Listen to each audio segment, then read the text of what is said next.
हर हर महादेव। जय शिव शंकर। मेरे भक्ति सागर 1260 राधे चैनल में आप सभी भक्तों का स्वागत है। आप सभी भक्तों पर गणेश भगवान की कृपा बनी रहे। इस वीडियो को ज़्यादा से ज़्यादा शेयर करना, लाइक शेयर सब्सक्राइब जरूर करना, कमेंट में जय श्री गणेश भगवान की जरूर लिखना। बुधवार व्रत कथा। समतापुर नगर में मधुसूदन नामक एक व्यक्ति रहता था। वह बहुत धनवान था। मधुसूदन का विवाह बलरामपुर नगर की सुंदर लड़की संगीता से हुआ था। एक बार मधुसूदन अपनी पत्नी को लेने बुधवार के दिन बलरामपुर गया। मधुसूदन ने अपनी पत्नी के माता पिता से संगीता को विदा कराने के लिए कहा। माता पिता बोले, बेटा आज बुधवार है, बुधवार को किसी भी शुभ कार्य के लिए यात्रा नहीं करते। लेकिन मधुसूदन नहीं माना। उसने ऐसी शुभ अशुभ की बातों को न मानने की बात कही। दोनों ने बैलगाड़ी से यात्रा प्रारंभ की। 2 कोस की यात्रा के बाद उसकी गाड़ी का एक पहिया टूट गया। वहाँ से दोनों ने पैदल ही यात्रा शुरू की। रास्ते में संगीता को प्यास लगी। मधुसूदन ने उसे एक पेड़ के नीचे बैठाकर जल लेने चला गया।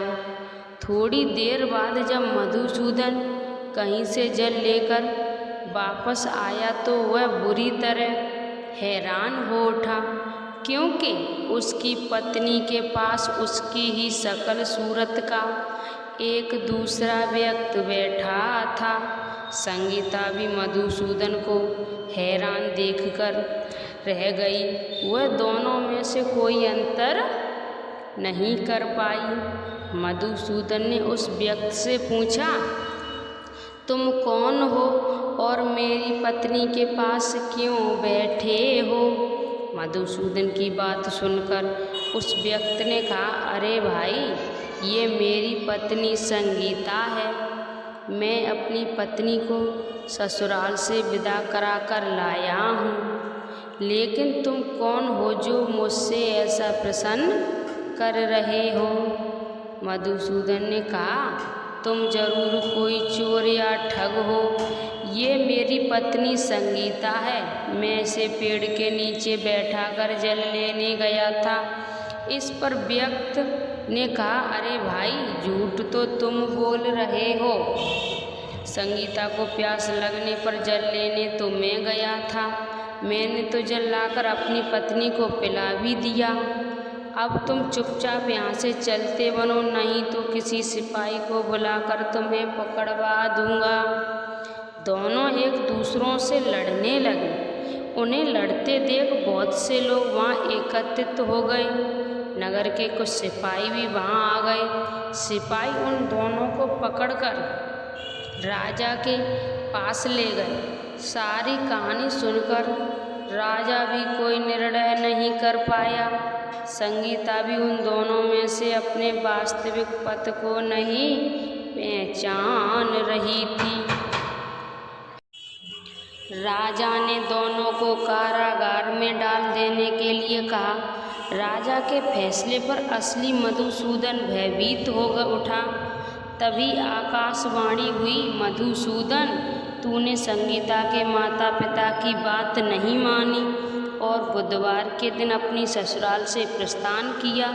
ये सब भगवान बुद्धदेव के प्रकोप से हो रहा है। मधुसूदन ने भगवान बुद्धदेव से प्रार्थना की कि हे भगवान बुद्धदेव, मुझे क्षमा कर दीजिए। मुझसे बहुत बड़ी गलती हुई है। भविष्य में अब कभी बुधवार के दिन यात्रा नहीं करूँगा और सदैव बुधवार को आपका व्रत किया करूँगा। मधुसूदन ने प्रार्थना करने से भगवान बुद्धदेव ने उसे क्षमा कर दिया। तभी दूसरा व्यक्ति राजा के सामने से गायब हो गया।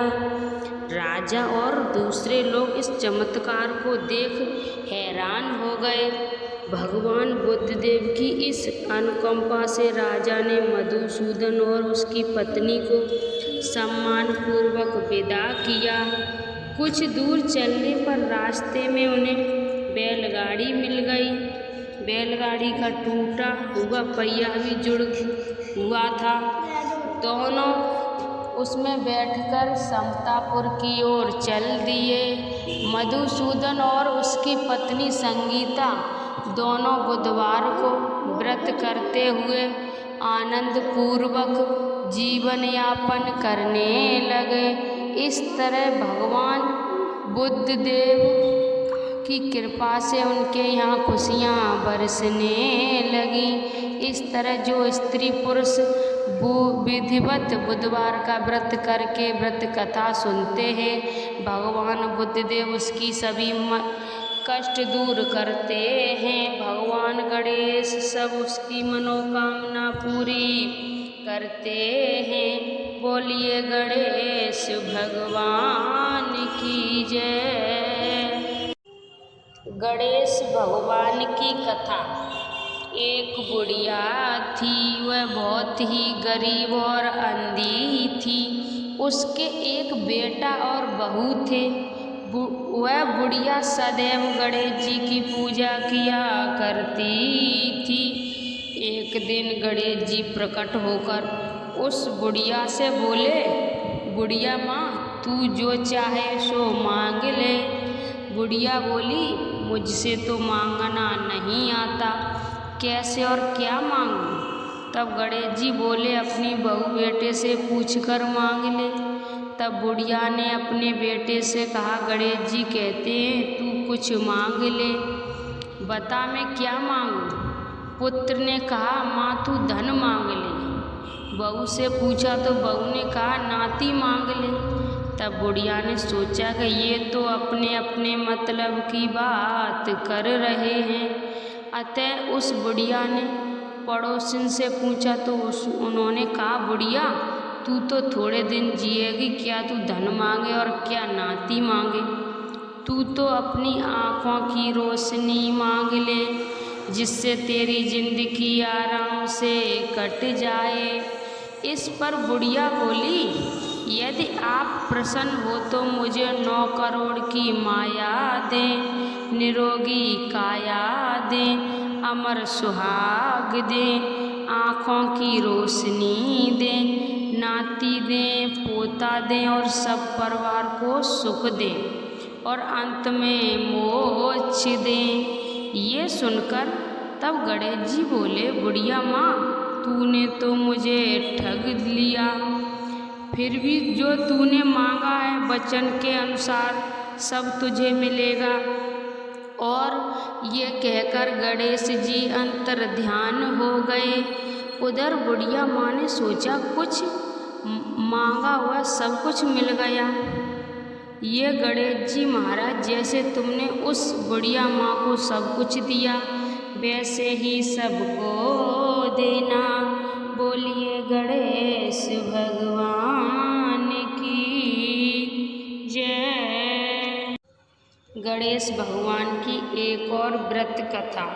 एक बुढ़िया माई थी, मिट्टी के गणेश जी की पूजा किया करती थी। रोज बनाए रोज गल जाएं। एक सेठ का मकान बन रहा था। वो बोली, पत्थर का गणेश बना दो। मिस्त्री बोले, जितने में हम तेरा पत्थर का गणेश घटेंगे उतने में अपनी दीवार न चिनेंगे। बुढ़िया बोली, राम करे तुम्हारी दीवार टेढ़ी हो जाए। अब उनकी दीवार टेढ़ी हो गई। वो चिने और ढा देवे, चिने और ढा देवे। इस तरह करते करते शाम हो गई। शाम को सेठ आया। उसने कहा, आज कुछ भी नहीं किया। वो कहने लगे कि एक बुढ़िया आई थी, वो कह रही थी मेरे पत्थर के गणेश घट दो। हमने नहीं घटा तो उसने कहा तुम्हारी दीवार टेढ़ी हो जाए। तब से दीवार सीधी नहीं बन रही। बनाते हैं और ढा देते हैं। सेठ ने बुढ़िया बुलवाई। सेठ ने कहा, हम तेरा सोने का गणेश घट देंगे, हमारी दीवार सीधी कर दो। सेठ ने बुढ़िया को सोने का गणेश घट दिया। सेठ की दीवार सीधी हो गई।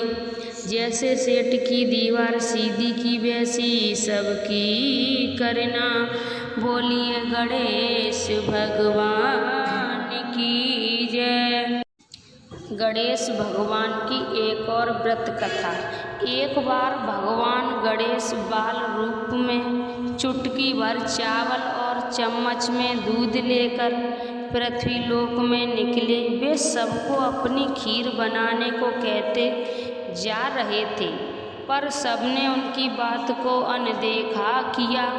इसी दौरान एक गरीब बुढ़िया ने उनकी खीर बनाना स्वीकार कर एक भगोना चूल्हे पर चढ़ा दिया। इस पर गणेश जी ने घर का सबसे बड़ा बर्तन चूल्हे पर चढ़ाने को कहा। बुढ़िया ने बाल लीला समझते हुए घर का बड़ा भगोना उस पर चढ़ा दिया। कुछ देर में ही एक चमत्कार हुआ। गणेश जी के दिए चावल और दूध बढ़ गए और पूरा भगोना उससे भर गया। इसी बीच गणेश जी नहाने के बाद खीर खाने की बात कहते हुए वहाँ से चले गए। पीछे से बुढ़िया के पोते पोती आए तो भूख लगने पर बुढ़िया ने उन्हें वह खीर खिला दी। खीर बनते देख रही पड़ोसन को भी बुढ़िया ने कटोरा भरकर खीर दे दी। बेटे की बहू ने भी चुपके से एक कटोरा खीर खाने के साथ एक कटोरा खीर छिपा दी। इसके बाद भूख लगी तो बुढ़िया ने भी खाने के लिए खीर हाथ में ले ली और बोली, आ जा रे गणेशिया, खीर खा ले। तभी गणेश जी वहाँ पहुँच गए और बोले कि मैंने तो खीर पहले ही खा ली। जब बुढ़िया ने पूछा कि कब खाई तो वे बोले कि जब तेरे पोते पोती पड़ोसन व बहू ने खाई तभी मैंने पेट भर कर खा लिया। इसके बाद जब बुढ़िया ने बाकी बची खीर के उपयोग के बारे में पूछा तो गणेश जी ने उसे नगर में बांटने को कहा। तब बुढ़िया ने खीर बांटी तो राजा को भी इसका पता लग गया। इस पर उसने बुढ़िया को अपने दरबार में बुला लिया। सारा माजरा जानकर उसने बुढ़िया का खीर का भगोना अपने पास मंगा लिया। पर राजा ने महल में जैसे ही वह पहुंचा तो उसमें कीड़े मकोड़े व जहरीले जानवर गिर गए। ये देख राजा ने वह बर्तन वापस बुढ़िया को दे दिया तो उसके घर ले जाते ही वापस पहले जैसा हो गया।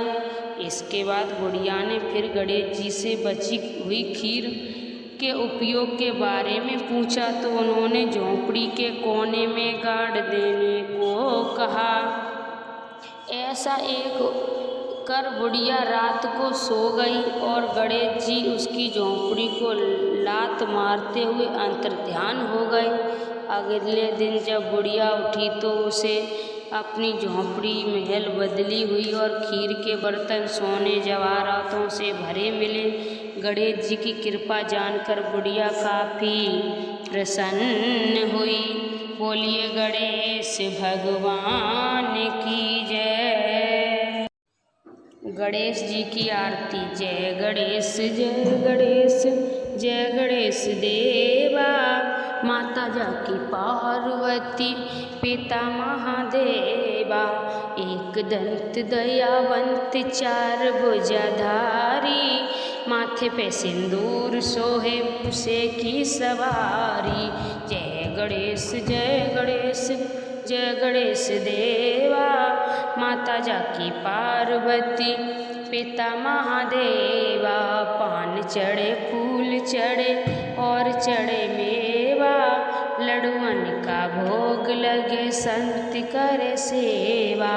जय गणेश जय गणेश जय गणेश देवा। माता जाकी पार्वती पिता महादेवा। अंधन को आँख देत कोड़िन को काया, बांझन को पुत्र देत निर्धन को माया। जय गणेश जय गणेश जय गणेश देवा, माता जाकी पार्वती पिता महादेवा। सूर श्याम शरणाय सकल कीज सेवा, माता जाकी पार्वती पिता महादेवा। दीनन की लाज रखो शंभु सुतकारी, कामना को पूर्ण करो जाहूँ बलिहारी। जय गणेश जय गणेश जय गणेश देवा, माता जाकी पार्वती पिता महादेवा। बोलिए भगवान गणेश की जय, पार्वती के लल्ला की जय। आप सभी भक्तों को मैंने बुधवार व्रत कथा और कहानियाँ सुनाई, उसमें मैंने कुछ गलत बोला हो तो आप सभी भक्त मुझे माफ़ करना। जय श्री गणेशाय नमः।